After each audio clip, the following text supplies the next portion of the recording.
Olá, meus alunos do sexto ano, tudo bem? Estou morrendo de saudades.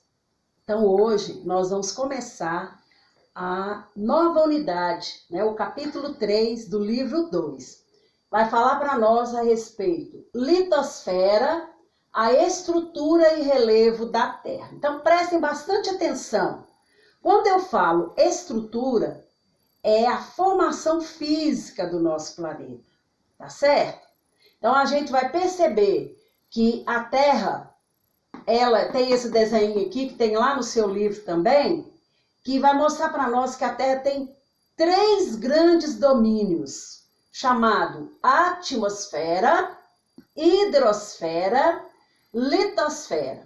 Então, a atmosfera, mostrando aqui, representando aqui no nosso globo, A atmosfera é uma camada que vai envolver o nosso planeta. É uma camada de gases, constituída de vários tipos de gases.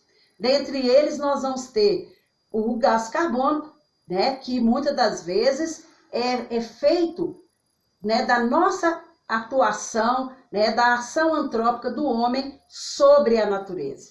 Tem o nitrogênio, o oxigênio, o hidrogênio, gás hélio, os gases raros e etc. Então, é uma camada gasosa que envolve a Terra, que vai funcionar como se fosse um escudo protetor da Terra. Essa atmosfera, a gente vai estudar depois ela separadamente, Ela vai envolver e vai dar um tipo de um resguardo, Ela vai ser uma proteção do nosso planeta contra meteoros, meteoritos e outros astros, desgovernados que estão pelo espaço sideral. Bom, uma outra coisa que nós vamos estar falando é do domínio, o grande domínio da hidrosfera.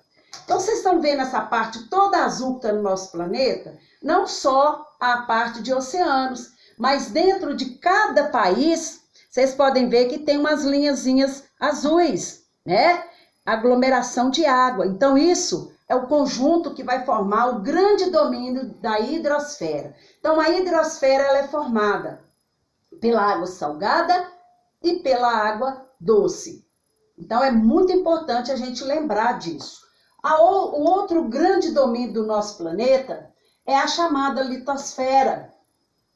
A litosfera é a parte sólida que vai formar a estrutura do nosso planeta Terra, que vai ser formada de rochas. E como vocês viram em ciências, as rochas se agrupam em 3 categorias: rochas magmáticas, rochas sedimentares e rochas metamórficas. Então, essas formações estão presentes na estrutura dos continentes, dos países, o fundo do oceano, o fundo dos rios e assim por diante. Bom, quando a gente nós falamos aqui a respeito desses 3 grandes domínios, a unificação deles, a interdependência, a ligação entre eles vai formar um outro domínio que é chamado de biosfera. Bio, vida. Então, aqui é a esfera da vida. Então, se acontece alguma coisa ruim na atmosfera, ou na hidrosfera, ou na litosfera, como questões de poluição, afeta a esfera da vida. E nessa biosfera aqui, estamos nós, os seres vivos. E lá no topo da cadeia está o homem, E, infelizmente, é através da ação antrópica do homem que muitas das vezes há a falta de controle, ou a interferência negativa nesses domínios e que vai interferir aqui na chamada esfera da vida ou biosfera. Então, através desse desenho aqui, nós podemos ver que há a interligação da atmosfera, formando, na formação da biosfera, a interferência da hidrosfera na formação da biosfera e a interferência da litosfera na formação da biosfera. Mas uma coisa muitíssimo importante, a energia solar. Nós sabemos, a gente já estudou, nós já temos pré-requisitos, que o Sol é a estrela que vai nos fornecer luz, calor e energia. E a energia que vem para a Terra, através do balanço energético, é que vai também atuar nesses domínios e diretamente na esfera da vida. Bom, você já deve ter ouvido falar que existe duas maneiras da gente medir o tempo. Um tempo é chamado tempo histórico e o outro tempo é chamado tempo geológico. O tempo histórico é o tempo feito pelo homem. Todas as ações, né, que o homem faz, está dentro do tempo histórico. Então, quando eu falo 12/5/2020, é um tempo do homem, é um tempo histórico. Porque nós vamos ter 365 dias e 6 horas, onde o homem vai atuar e formar o chamado tempo histórico. Você faz aniversário anualmente, você comemora Dia das Mães anualmente, você comemora o Natal anualmente. Então é o chamado tempo histórico. Infelizmente tem a pandemia, né, do coronavírus que veio agora, é uma coisa que está dentro do tempo histórico. E o tempo geológico é o tempo que vai medir a idade do nosso planeta. Nosso planeta, ele tem 4,6 bilhões de anos. Né? Tudo aconteceu quando houve uma grande explosão, chamada Big Bang, onde o universo começou a formar.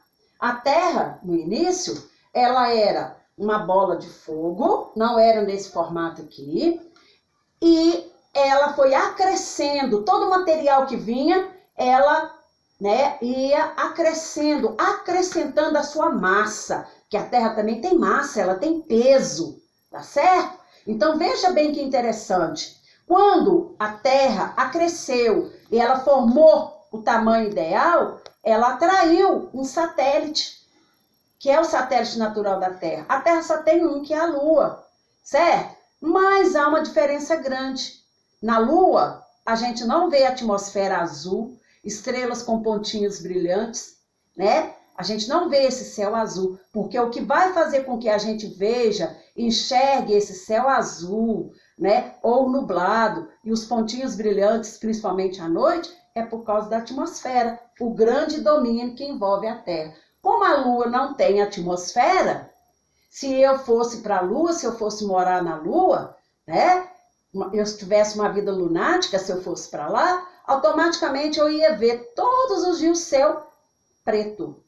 Ele não ia ter cor, tá certo? É uma curiosidade. Então, olha aí, até na beleza, o domínio da atmosfera é importante. Bom, a Terra, o nosso planeta, como eu já falei com vocês, ela tem a sua estrutura física, né? Ela tem formado de 3 partes. A parte externa, que nós chamamos de crosta terrestre, é aqui que estão localizados continentes, oceanos, os países, as cordilheiras, os rios, lagos e etc. É a camada menos espessa, né? É a camada mais fina do nosso planeta. Mas lá dentro, nós vamos ter uma segunda camada chamada manto ou camada intermediária. E lá dentro, nós vamos ter uma outra camada chamada núcleo, que fica mais dentro, na parte central da Terra. Então, veja bem, aqui, para amenizar a temperatura, nós vamos ter esses 3 domínios aqui, ó, agindo, melhorando, amenizando para formar a esfera da vida. À medida que a gente vai penetrando, se tivesse jeito da gente visitar o núcleo da Terra, que é impossível por causa das grandes temperaturas, né, a gente ia perceber. Porque lá dentro da Terra, preso lá dentro, nós temos uma grande quantidade de energia, né, que ela fica doida para poder sair. Por isso que, de vez em quando, acontece aí um vulcão entrar em atividade. É que depois nós vamos estar falando por que acontece isso. Então, primeiro eu quero que você lembre a estrutura da Terra. Crosta terrestre, manto ou camada intermediária é a segunda camada, e lá dentro o núcleo. Eu vou comparar a Terra com uma coisa que todo mundo sabe, e todo mundo já viu, um ovo. A casquinha externa do ovo é a crosta. A clara do ovo é o manto ou a camada intermediária. E a gema do ovo seria o núcleo. E pode comparar ainda com o abacate, né? Que está na época de abacate, a gente pode comparar com o abacate. Então, veja bem, a casquinha do abacate, né? Crosta. A massa verde que a gente come seria a camada intermediária. E lá dentro, a semente seria o núcleo da terra. Então, essa é a estrutura da terra. Bom, então lembrando, e eu quero mais uma vez chamar a atenção de vocês, que a gente vai, a bola da vez agora é a litosfera, que a gente vai dar uma atenção especial para ela. A litosfera, ela é formada por rocha. Aí tem gente que acha que rocha tem que ser aquela de 1 tonelada. Não, gente. Uma partícula de areia, uma partícula de terra é chamada de rocha. E elas são classificadas em 3 grandes grupos. Rochas magmáticas, rochas sedimentares e as rochas metamórficas. O que vem a ser metamórfica? Vai ser transformada. Mas quem transforma? Tem uma alquimia, tem uma mágica que vai transformar? Não. É a força da natureza, que nós chamamos de intemperismo. Intemperismo físico, intemperismo químico. Ação da água, ação da temperatura. É tão interessante, a gente não percebe, né? Mas se a gente observasse mais, é um processo longo, não é de hoje para amanhã. Se a gente observasse, quando está muito calor, a rocha dilata. Ela cresce, ela infla, igual um balão. Quando a temperatura cai, geralmente à noite, porque, né, a temperatura está voltando para a atmosfera, a rocha retrai. Nesse esticar e encolher, né, a rocha vai se fragmentando, vai quebrar em partículas menores. Então, eu não tenho que ter essa ideia que uma rocha tem que ser de 1 tonelada, 2 toneladas. Não. Uma partícula quase imperceptível de areia que eu coloco na minha mão é uma rocha. Tá certo? Então, fica aí o nosso recado e daqui a pouco a gente volta, tá bom? Bom, gente, então agora a gente vai dar uma ênfase, né, uma atenção especial sobre a dinâmica e estrutura da litosfera. Então, primeiramente, litosfera é a parte externa e sólida da Terra. Então, seria, buscando aqui para o globo terrestre, toda essa parte que forma a crosta terrestre, exceto a água, que é o domínio da hidrosfera. Então, a gente está vendo o domínio da litosfera, o domínio das rochas, né, o domínio sólido do nosso planeta. Bom, para poder visualizar mais, né, para ficar melhor, eu vou estar mostrando para vocês aqui, né, um desenho aqui no notebook, a respeito das camadas da Terra. Então, as camadas da Terra, como eu disse para vocês anteriormente, elas são muito importantes para o funcionamento da biosfera também, né? Então, a gente sabe que é tudo interligado. É como se fosse uma corrente com os elos, né? Se um elo solta, a corrente não vai ter a mesma função. Então, é preciso que esteja tudo em harmonia. Bom, então aqui agora, através dessa imagem aqui, né, no notebook, vocês podem ver aqui que eu busquei aqui uma imagem na internet para a gente falar sobre as camadas da Terra. Então eu tenho aqui essa camada externa, vou usar o dedo aqui que fica melhor, essa camada externa aqui, que é a mais fina, que tem menor espessura, nós chamamos de crosta terrestre. Então aqui está falando. É uma camada sólida de rocha na superfície do planeta, né? A espessura varia entre 3 e 30 milhas. Depois nós vamos ver o que é uma milha, quanto que vale uma milha, tá bom? Mais para frente. Bom, a segunda camada, né? Aqui eles partiram a terra, tiraram uma fatia para a gente poder estar vendo. Essa segunda camada, essa que está aqui em laranja, certo? É chamada de manto ou também de camada intermediária, tá certo? Ela é semilíquida, né? E incrível, gente, a coisa mais interessante, esse manto aqui, ou camada intermediária, que tá aqui, ó, começando nesse limite aqui da crosta, é nesse limite aqui que nós vamos ter uns blocões que nós chamamos de placas tectônicas. Presta atenção que daqui a pouco a gente vai falar sobre elas. A localização é aqui, ó, entre a crosta, que é a camada mais fina, né, do planeta Terra, menos espessa, e aqui o manto ou camada intermediária. Então, essas placas tectônicas, elas funcionam, né, uma maneira de proteger essa temperatura que está aqui elevada e toda a matéria que está aqui dentro da Terra sair e afetar toda a crosta terrestre. É como se fosse um muro que protege as nossas casas. Bom, mas se a gente aprofundar mais, a gente vai ver aqui, essa parte grande aqui, ó, em coloração diferente, é o que nós chamamos de núcleo. É a parte mais interna da Terra. Eu vou ter aqui o núcleo externo, essa parte que está aqui de fora, e aqui dentro, o núcleo interno, tá certo? Então, as informações estão aqui, olha. O núcleo externo é uma parte líquida.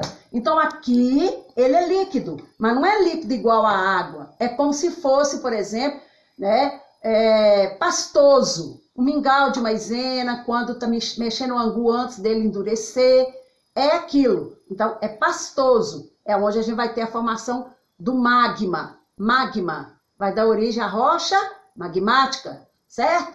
E, por incrível que pareça, essa parte que está aqui dentro do interior da Terra, é o núcleo interno, ele é uma parte sólida. Ele é duro, né? Talvez seja aí um dos pontos que vai ser formado de ferro e níquel, um dos pontos que vai dar estabilidade ao nosso planeta, né? Então, o núcleo interno, ele é sólido, formado basicamente de dois tipos de minerais, que é o níquel e o ferro, tá certo? Depois vocês vão apreciar, vocês podem pausar o vídeo, para vocês apreciarem com mais atenção aí a estrutura física do nosso planeta, ok? Bom, agora voltando aqui para o nosso quadro, né, a gente vai perceber que os minerais e as rochas, as rochas vão ser formadas do agrupamento desses minerais, né, eles têm uma grande importância na economia. É através desses minerais e essas rochas que nós vamos ter aço, que nós vamos ter combustíveis, que nós vamos ter gás, né? O gás de cozinha mesmo, né? Ou que a gente chama o gás veicular, né? É o que daí que nós vamos tirar o diamante para adornar o pescoço, a orelha da mulher, né? O ouro para fazer as alianças, para fazer os anéis. Então, é muito importante essa parte da litosfera. Então, o agrupamento desses minerais, nós vamos ter a formação, o resultante aqui das rochas. Lembrando, as rochas subdividem em 3 grandes grupos: magmáticas, sedimentares e metamórficas, ok? Um dia, milhões de anos atrás, o diamante que hoje faz uma linda joia e que é caro, é um brinco, ou um colar, ou uma pulseira, ou uma pedra de um anel, já foi carvão mineral. Mas como assim, professora? O carvão mineral processou, ele foi transformado pelo intemperismo físico e químico. Água, a temperatura alta, a temperatura baixa, e ele se transformou. Ele se transformou em um metal precioso. Então eu vou pegar um carvão mineral e vou guardar dentro de uma gaveta, daqui 50 anos, as minhas gerações futuras vai ter lá um diamante gigante. Não é assim. É um fenômeno natural. E o processo para transformação é longo, é muito grande para poder acontecer isso. Bom, gente, você vai pegar para mim, por gentileza, o seu livro, na página 3, o livro 2, página 3 e a página 4. Tá? Nós vamos agora, nesse momento, ler esse olhar geográfico, nós vamos comentar e depois vocês vão anotar no seu livro para mim as respostas depois do nosso comentário, ok? Bom, lá está falando assim, o que é o tempo geológico? No primeiro momento, na abertura da aula, eu falei o que é o tempo geológico. É o tempo que mede a idade da Terra, a idade do universo. E a Terra ela tem 4,6 bilhões de anos, correto? E se eu perguntasse para você, aqui não está perguntando o tempo histórico, é o tempo de quem? É o tempo do homem. E o tempo histórico, ele dura 1 ano, década, lembra que uma década são 10 anos, um século, 100 anos, 1000 anos e assim por diante. A número 2 da página 3 do livro 2, né, do positivo, está falando o seguinte, qual a relação da escala de tempo humana na qual nossas vidas se passam com essa escala de tempo geológico? A escala de tempo humana ela é restrita, ela é menor. Em relação à escala de tempo geológico, eu acabei de falar, a Terra tem 4,6 bilhões de anos. Lá na página número 4, eu tenho a número 3 dividida em letra A, B, C e D, correto? Então vamos lá. Com base no texto e na tabela do tempo geológico da Terra, você vai consultar lá as páginas anteriores, responda as questões. De que forma os cientistas dividem a escala de tempo geológico? Ele vai usar 3 medidas para dividir a escala do tempo geológico. A idade do universo, a idade da Terra.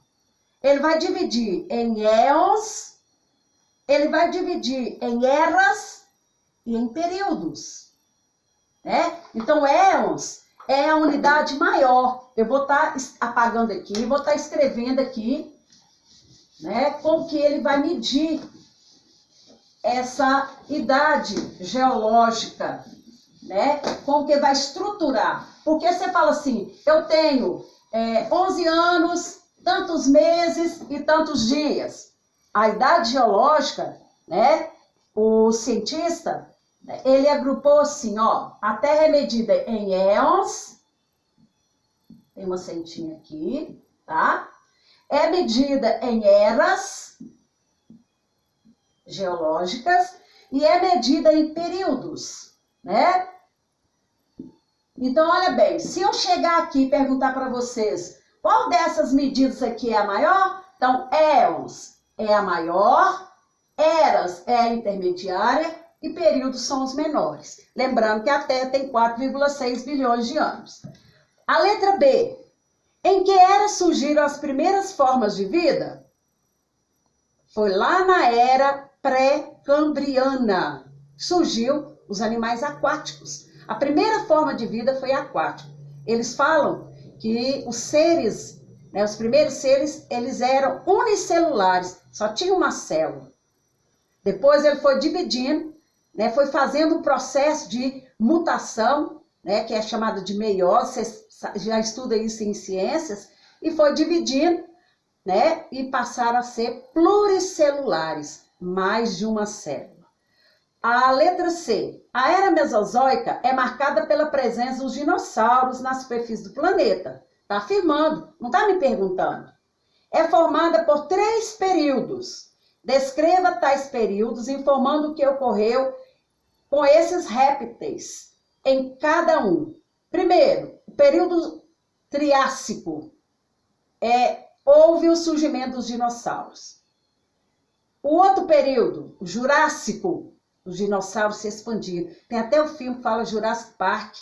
Os dinossauros, eles dominaram a Terra nesse período. Então, o Jurássico, eles espalharam, expandiram e dominaram. Né? Eles eram superiores. Já existiam outras espécies, outros animais? Sim. A cadeia alimentar já existe há muito tempo. E, por último, nós vamos ter o Cretáceo, onde eles extinguiram, eles deixaram de existir. Houve a extinção deles. Correto? Deu para entender? Agora a letra D.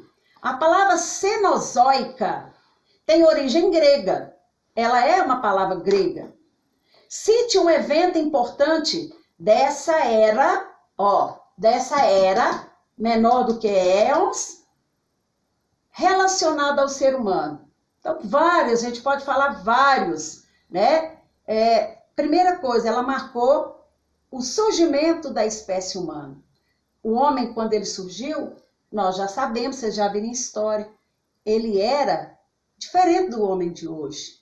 O homem também foi evoluindo, ele foi se transformando fisicamente, na aparência e também no modo de vida. Ele era nômade, depois ele passou a ser sedentário. Bom, eu vou deixar de dever de casa para vocês, né? Que eu tenho certeza que, vocês vão faturar a página 6. Tem só 2 questõezinhas para vocês responderem. E no nosso próximo encontro, a gente vai dar continuidade. Então, hoje, nós estudamos da página 2 até a página 9, tá? Então, você vai fazer de dever para mim só esse aí, tá certo? Um beijo e até a próxima aula. Fiquem com Deus.